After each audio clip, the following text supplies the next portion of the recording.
കേരളത്തിന്റെ നിരത്തുകളിലേക്ക് ഹൈഡ്രജൻ ബസ്സുകൾ എത്തുന്നു. നമസ്കാരം, കൊട്ടാരക്കര മീഡിയയിലേക്ക് സ്വാഗതം. കേന്ദ്ര സർക്കാരിന്റെ ഗ്രീൻ ഹൈഡ്രജൻ പദ്ധതി കേരളത്തിലേക്കും വ്യാപിപ്പിക്കുകയാണ്. ഹൈഡ്രജൻ ബസ്സുകളുടെ പരീക്ഷണ ഓട്ടത്തിനായി തിരഞ്ഞെടുത്ത 10 റൂട്ടുകളിൽ 2 എണ്ണം കേരളത്തിലാണ്. 37 വാഹനങ്ങൾ രാജ്യത്തിന്റെ വിവിധ കേന്ദ്രങ്ങളിൽ ഓടിക്കാനാണ് തീരുമാനം. കേരളത്തിൽ തിരുവനന്തപുരം, കൊച്ചി, ഇടപ്പള്ളി റൂട്ടുകളിലായിരിക്കും ഹൈഡ്രജൻ ബസ്സുകൾ സർവീസ് നടത്തുക. 9 ഹൈഡ്രജൻ റീഫില്ലിംഗ് സ്റ്റേഷനുകളും പദ്ധതിയുടെ ഭാഗമായി വരും.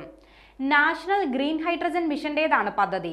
15 എണ്ണം ഹൈഡ്രജൻ ഫ്യൂവൽ സെൽ അടിസ്ഥാനമാക്കി പ്രവർത്തിക്കുന്ന വാഹനങ്ങളും 22 എണ്ണം ഇന്റേണൽ കമ്പഷൻ അടിസ്ഥാനമാക്കിയുള്ളതുമാണ്.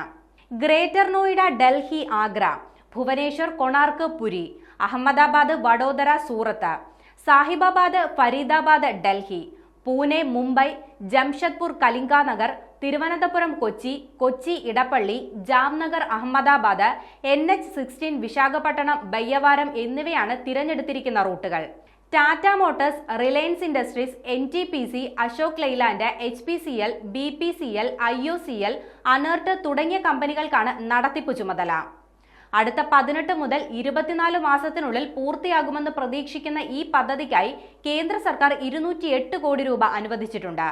ശുദ്ധമായ ഊർജം പ്രോത്സാഹിപ്പിക്കുക, ഫോസിൽ ഇന്ധനങ്ങളെ ആശ്രയിക്കുന്നത് കുറയ്ക്കുക, ഹൈഡ്രജൻ സാങ്കേതിക വിദ്യയിൽ ഇന്ത്യക്ക് മികച്ച സ്ഥാനം കണ്ടെത്തുക എന്നീ ലക്ഷ്യങ്ങളുമായി 2023 ജനുവരി 4-നാണ് ദേശീയ ഹരിത ഹൈഡ്രജൻ മിഷൻ ആരംഭിച്ചത്.